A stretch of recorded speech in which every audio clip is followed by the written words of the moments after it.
Why is it so hard to stick to your trading rules? Why do you keep blowing account after account, telling yourself each and every time, this is my rock bottom? You tell yourself this, but you keep doing it. You keep revenge trading. You keep market ordering in as opposed to planning your trades. You keep chasing price. You keep getting bad entries, which lead to terrible stop limits. You keep moving your stop limit. You keep looking for strategy after strategy, conning yourself into thinking that the problem is the strategy. It's not the psychology. The harsh truth about this is that you cannot become a profitable trader without overcoming this specific aspect of trading, which is the psychological aspect, right? Now, the reason that we are terrible traders by nature, all of us, including me, including your favorite trader, right? Professional or online guru. The reason that we are all bad traders is because we are human. The answer is a lot simpler than you think. It is based in the makeup of our brains. Our brains have been evolving for millions of years, right? And they're evolved to do what? To survive. That is why I'm talking to you in front of this camera today, is because we survived as a species over millions and millions of years. The problem is our brains are programmed to survive, right? To keep our species alive. Now, why is this bad for trading? You might think that this might, not affect trading at all, or you might think that trading has nothing to do with the way that we've survived for millions of years, and you couldn't be more wrong. So in this video, it's just going to be a raw video talking to you about some of the lessons that I've learned in psychology over the years. It took me years to overcome this, to become a profitable trader. It took me years to get to a point where I'm making 5 figures, let alone 6 figures as a trader, right? It took me years to not lose. And hopefully in this video, I'm going to shed light on and make you understand really what parts of the human psychology are working when you are revenge trading, or when you're shooting yourself in the foot, when you are going down a path that is emotional and not psychological, right? As I said, the harsh truth is that you have to overcome this aspect of your trading, but the good news is that you can overcome it. Now, why do most traders lose? You see this statistic all the time, right? People throw out 99%, some people throw out 95%, some people throw out 90%. No one really comes under 90% because it is a high percentage of traders that lose. Let me ask you this. If it was just a matter of guessing price, don't you think that you would be right 50% of the time, right? If you think of it as a coin flip where it's just, is price going to go up or is price going to go down? You only have 2 choices, right? You can either long it or short it. So you would think that it would be somewhat around a coin flip. Any 50-50 proposition that I give you, if we do it enough times, you will get closer to 50-50. But why is it that 90% plus of traders lose? It's because we are all human. There is nothing wrong with you per se. There is something wrong with you as a trader, but there's nothing wrong with you as a human. It means your brain is firing as it should be. So what is going on, and how do we undo this, or better yet, not let it affect us as much, because you're not going to be able to undo it perfectly, right? But you can undo it, at least as it relates to trading, to where you are now taking a different path towards profitability. First, it's important to understand why humans are attracted to trading. You might, as I told you in the beginning, you might think to yourself, trading has nothing to do with survival. Why are our brains and the way that our brains work inextricably tied to failing at trading? Well, let's take a step back. Why are people attracted to trading, right? People are attracted to trading because most of humans on earth are stuck in some sort of rat race, right? Their salary is capped. Their freedom is capped, right? They don't have a ton of freedom because they're likely working a 9-to-5. Their salary is capped because you can't just go every single day and ask your boss for more money. Well, you can, but you know what the result will be, right? But all of these things are capped. And once someone discovers trading, or they see other traders that are successful, they see the possibilities of what trading can bring to them, they start linking that to survival, because it is a literal ATM machine. Obviously, once you become profitable and go through years of hardship, years of training, years of market experience, but people can see the outcome. And now with social media, they could see it more than ever, right? They see the outcome of profitable trading. They see the payouts. They see the account balances. They see the lifestyle. So you automatically link that to survival as a human being, because it is above and beyond, most likely for most people, it is above and beyond what you are doing now, right? Like the reason that Jeff Bezos and Elon Musk, the reason that they're not attracted to trading, as in day trading, is because they don't need it. It's not part of their survival, right? They're not capped in a way that 99.9% of human beings are.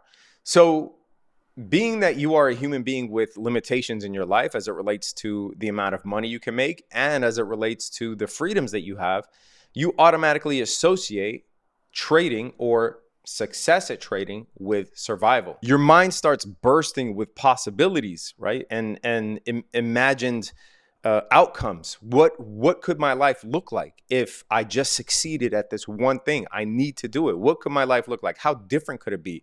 How different could my family's life be, right? So you can easily see now, at least if you didn't think so before, you can at least see the connection now between trading and survival. But as I told you at the outset, our brains have been evolving for millions of years, and everything in trading is antithetical to the way that our brains have been programmed. See, now that we've linked trading to survival, you could see easily how losing can feel to your brain, can feel like not surviving. So what happens when you lose, right? What happens when you lose in trading? When you lose in an aspect of life that your brain now links to survival? Well, you're a human being, right? We didn't survive millions of years by not being problem solvers. So in our minds, when we lose, we try to solve the problem. The problem with this is that we are sitting in front of our desks with a mouse that has one button on it. And all we could do is take another trade, right? At least that's what you think for now. All you could do is take another trade. So when your brain experiences that loss and your emotional being experiences that loss, you automatically go into problem solving mode, right? Because you are now panicking since your survival is at threat. The problem with this is that you think problem solving means taking another trade. I have to fix this or I won't survive. I have to fix this or my chances of survival are at stake. I have to fix this or the life that I've been imagining of uncapped money and uncapped freedom will not happen for me and my family. So I have to fix this. So automatically you take another trade. Now imagine a hunter, right? Imagine a hunter puts his sights on an animal, right? We're in the wild. We lived in the wild for millions of years. We've only been at desks for, a few hundred years.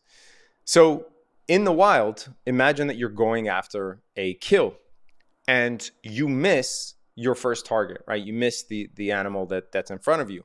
There are animals grazing around in the perimeter, but you miss the first one. What do you do then? Do you just jump up out of your hole that you've been hiding in and start firing indiscriminately at all the animals? No, you don't, because you'll be exposed. All the animals will run away and you'll never get a kill. This is what revenge trading is like, right? This is what revenge trading is like. What would you do if you were a hunter? If you missed the first kill, but you see that there are still other animals in your vicinity? Well, you would reposition yourself. If the first animal ran away, then you might, set your sights on another one that's in distance. You might calculate, okay, this one is a little closer than the other one was. So that means that I have to adjust my aim, but I still have to maintain my calm, maintain quiet, because I cannot go home without food. So when we enter a trade, taking another one immediately is not the answer. As a matter of fact, I bet you if you kept statistics on the trade that you took after the losing one, I bet you it wouldn't even crack 5%, right? It wouldn't even crack 5% success, meaning that after you take a loss, say your stop limit gets hit, and you immediately enter another trade, I guarantee you that the success of those trades that you've taken will not even crack a 5% win rate. See, the most dangerous trade that you take is the one right after a losing trade. It's the one that is the least informed, that has the least amount of thought. It is all emotional. It is the most dangerous trade that you take. So one of the things that I've managed to do over the years was, in my mind, make an association between clicking and losing. Meaning, if my stop limit hits, the last thing I should do is click to enter another trade, right? That trade is a losing trade. I automatically equate if I hear that sound that goes off when my stop limit hits, I I automatically, it's like Pavlovian, right? I automatically equate the next trade that I take immediately after as a losing trade, right?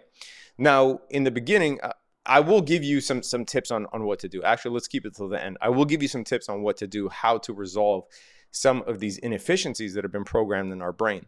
But here's why going down this path of revenge trading is so dangerous, because after weeks, months, years of doing it, you start to develop something called loss aversion. Now, what is loss aversion? Loss aversion is exactly what it sounds like. It's when you are scared of losing, right? And I bet you, because you're watching this, right, I bet you are most likely an unprofitable trader. And I'm not trying to denigrate you. I'm not insulting you. So stop me if I'm lying. But again, you're probably an unprofitable trader. And I bet when you enter a trade, your gut feeling, your gut reaction, when you enter a trade, the first thing you say to yourself is, I hope I don't lose this trade. Or, man, I hope my stop limit doesn't get hit. I think my stop limit is going to get hit. I hate when my stop limit gets hit. And I guarantee you that you're not saying time and time again when you enter a trade, I guarantee you're not saying, oh, I know what the stats are in this setup. This is my preferred setup. This is my A. It has all of the trappings of an A+ trade according to my rules, my back-tested strategy. I know this setup. And if I wait until price gets to my entry, then I'll be fine, right? If I wait until price gets to my entry, I know likely what's going to happen with a 65% or 70% degree of confidence that the trade is going to hit. I guarantee you're not thinking on those terms, and you cannot be a profitable trader until you get to that point. So the problem with revenge trading, or the problem with entering trades, rushing your entries, chasing price, etc., all this stuff, the problem with all this stuff is that it builds over time, weeks, months, years of what we call loss aversion. So now all you are doing is entering a trade hoping you don't lose. You're no longer entering a trade to maximize your profits and build your account up, right? You are entering a trade hoping not to lose. So now you associate trading with pain. You still see the possibilities, right? And especially if you're on social media, you still see the possibilities of what trading can bring. So you keep doing it. A lot of people do quit. A lot of people don't, right? Years, they don't quit. But now you associate trading with pain. And this is the worst place that you can be in. And everybody, successful or not, has been in this place, right? But I'm hoping, again, to shed light on this so that when it's happening, when you are doing these bad habits, you can see it in real time, like Neo from the Matrix, and you can stop yourself, right? And I will give you tips on things you can do in order to avoid these pitfalls. But now you associate trading with pain, right? So you start reinforcing even worse habits. So you let your losses run, right? You remove your stop limit and you let that position bleed because you're hoping that it turns around. And now you might be hoping that it turns around just to cut your losses as opposed to winning a trade, right? But the reason you do this is to avoid pain. You take profits too early, right? The minute that you see green, you close it out. Because remember, you now associate trading with pain. You no longer are associating trading, or you might have never associated trading with a profitable strategy. So now the minute that you see green, you cut it and you take green on, you might take $150 or $200, and then the trade ends up running for $2,000, $3,000, $4,000. And you're like, oh my God, that was where my target profit was. If I just kept it, why didn't I keep it? It's because you're trying to avoid pain. You associate trading with pain. You keep trading after taking large losses, or you might revenge trade. The source of that, we talked about this a little bit. You're trying to problem solve your way out of bad trading, right? But you, at the end of the day, are trying to avoid pain. You want to get back to green, right? So you're trying to avoid pain. Trading without real conviction, meaning chasing price, FOMOing into a trade that someone else might have taken that you missed their good entry. And so now you're taking a suboptimal entry because you now have a fear of missing out, and a fear of missing out causes pain. So your subconscious mind that has been, evolving for millions of years is trying to survive and avoid pain because it sees trading as survival, and it sees success in trading as surviving, right? So this is all antithetical to trading. This is why you always hear, oh, you have to be a robot when you trade. You have to remove your emotions when you trade. Guess what? That's impossible to remove your emotions. You're a human being, right? Unless you're a psychopath, which I don't know what the stats are on psychopaths in trading, but you are a human being with real emotions, right? And it's hard to suppress your emotions. However, you can rewire your brain. Obviously, there's been millions of studies done on cognitive behavioral therapy, on rewiring the brain in order to make certain associations more prevalent or to suppress certain associations. So in your mind, right? Like, you have to make the association. For instance, as I said before, clicking is losing, right? If you make that association and you keep reinforcing it over and over again, then you are less likely to do it, right? But you still feel bad when you take a loss. It's just what are you doing now as opposed to revenge trading, right? Letting the emotions build up so much into a decision. You could still feel bad, and there are ways to overcome the emotion of losing a trade, right?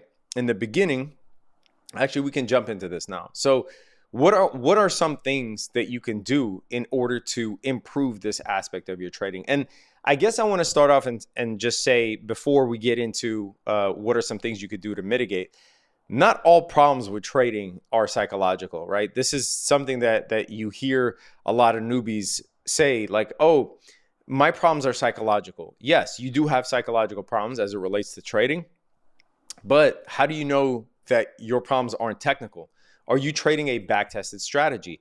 Are you trading a strategy that you've tested out or paper traded for months and you know is profitable, but the only problem is that you go outside of that strategy, right? If you are not at the point yet where you have a strategy, you're not confident in the strategy that you're trading, that's fine. Your problems should start with finding a back-tested strategy. There are tons of people online that you can follow that have back-tested strategies or that have stats to back up their trading or have payouts or whatever, right? That's really not that hard to find a winning trading strategy, because they all, from my experience, a lot of them work, right? SMC/ICT works. I know traders that trade just momentum. I know traders that use footprint charts and volume, etc. There isn't just one strategy that works, right? If you can find a strategy that's more than a 50% win rate and you can stick to that mechanically, then you will likely find profitability, right? It's just the problem of being confident in that strategy and only taking trades in that strategy. So I just want to put that out there, that a lot of times, if you are really, really, really a beginner trader, your problem is not psychological. If you are a good technician, if you know how to read a chart, if you're comfortable entering trades, if you are familiar with certain strategies that work, if you see your stats work when you do trade your strategy, but the problem is that you're trading outside of it, then your problem is likely psychological or mostly psychological, right? So here are some tips that I can give you in order to overcome your natural pitfalls as it relates to trading. Number one, sign a contract each and every morning. I've talked about this time and time again, but write a contract. Say, I will only take trades that adhere to my rules. I will not market order in. I will only wait for my limit price to hit. I will set the trade up before I get in. I will have my stop limit, my TP, and my entry defined before I get in. So write down all of your ground rules and leave a space for a signature, and go to a copy store and print 250 of them for the number of trading days a year, and sign it every morning and leave it on your desk right next to your keyboard. Trust me, this will work. It's not going to fix all your problems, but I bet you it will limit the amount of trades, the number of trades that you take. I guarantee you it will cut down the number of unnecessary trades that you take. It's not going to solve all your problems. Nothing will, except for reinforcing these good habits every single day and then seeing the results, becoming confident, and then sticking to those results, right? Once you see a small subset of good results, it gives you the confidence to stick to those results, and it compounds like a snowball. Trust me. After each and every trading session, you should be able to recall off the top of your head every single trade that you took, right? A lot of times you'll see, I know you're guilty of this, but you'll see your executions after the day's over and there's like a million trades, right? And if I said, hey, what did you trade today? You will not be able to recall each and every single trade. but you should be able to recall each and every single trade. So on most days, if you ask me what did I trade, I can easily tell you, okay, I took a long on the NASDAQ in the morning and I shorted gold in the PM session, and that's it, right? That's how your trading day should look, because once you find confidence in your strategy, then the next step up is to scale your trades. You will not need more trades. You will just need bigger size trades. Obviously, once you get to a point where you have achieved some semblance of profitability, then the path to compounding that is to increase the size little by little on your trades, as opposed to taking more trades. Don't ever enter a trade without having a defined stop limit, TP, and entry. I've already talked about this, but every single one of your trades should look like this, okay? Every single one. If they don't, it's because you don't have a system. The other thing is, do not move your stop limit around. Now, it's okay to have a dynamic stop limit, meaning if your trade hits, 1.5 R or 1 R, 1-to-1, and you say, at this point, I'm going to move my stop limit to break even, that's fine. But just fidgeting with your stop limit and your take profit constantly, it just shows that you likely don't have a mechanical system yet, right? So do not do that.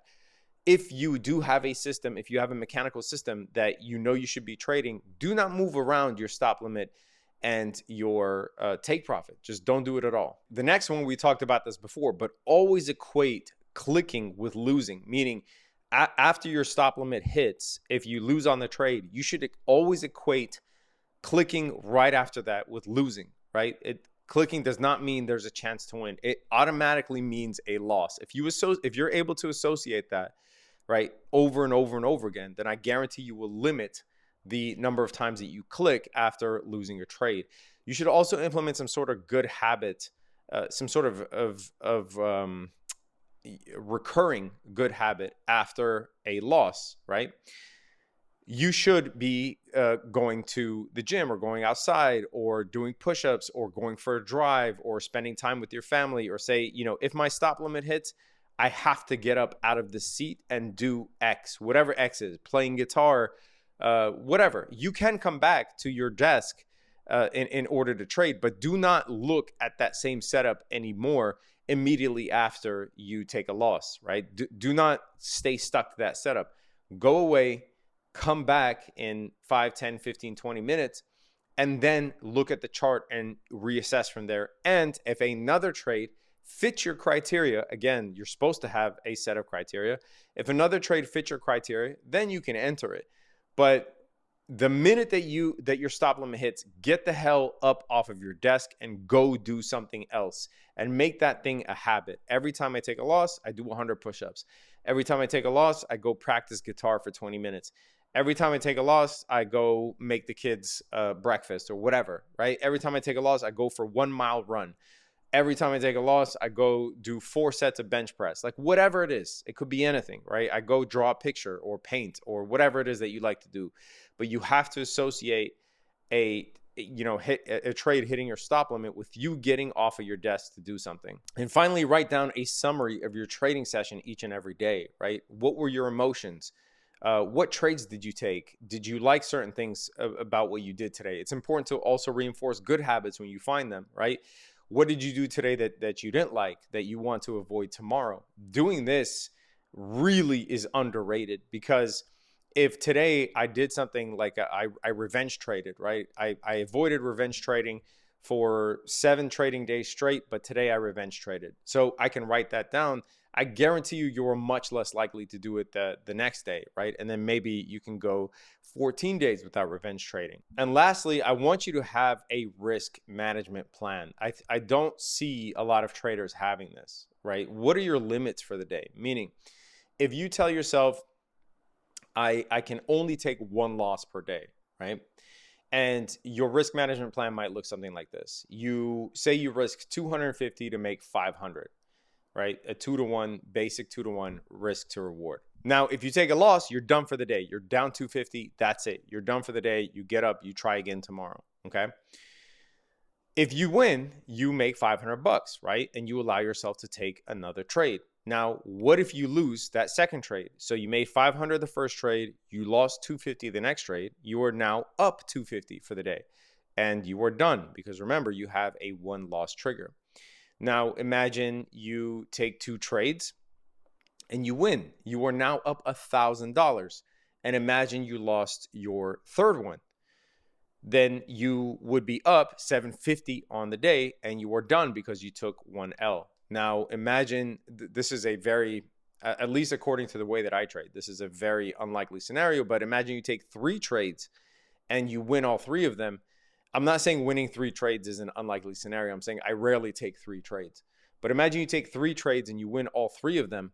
Then you are now up 1,500 on the day. And I probably would venture to say you cannot find 4 A+ trades in a day. But, either you stop or you take another trade until you lose. But you get the picture that having a risk management plan where you're limiting yourself to 1 loss a day, and every trade, at least to begin with, until you get really good, but every trade to begin with is a 2-to-1 risk to reward. You're risking 250 to make 500. Like imagine those gains compounded over a month, right? Imagine those gains compounded over a month, and more importantly, imagine the limited losses that you'll take if you actually stuck to this strategy. If every time you lose, you only lose 250, but if you win 2 trades and lose 1, you're up 750. If you win 3 trades, you're up 1,500. Even if you win 1 trade and lose 1, you're still up 250. Like, people do not think of a risk management plan when they start trading, unfortunately. But hopefully I shed some light on why it is that, as natural beings, as cavemen, why we do suck at trading. But I'm hoping that, this talk here, maybe you should listen to it every day before you start your day. I don't know. But I'm hoping that this talk here really will allow you to step outside of your body. And like I said, Neo from the Matrix, see what's going on when you take a loss. Like, why is the urge so strong to enter another trade, right? But hopefully you got something out of this. This is by far the most requested topic that people ask me to make a video on. So hopefully this shed some light. Even though it was a raw video, it took me a while to compile my thoughts into a coherent video. So hopefully it made sense for you. Hopefully you got something out of it. If you want to trade with me 7 days for free, I go live at market open every single day. Click the link in the description. Would love to have you. Follow me on IG and on X for daily trading and finance content. And also on IG, I post my travel content. Right now, I'm in Italy as of the time of this recording, in Sicily. It was light outside when I started the video. Now it's dark, but stay safe out there, traders. Peace.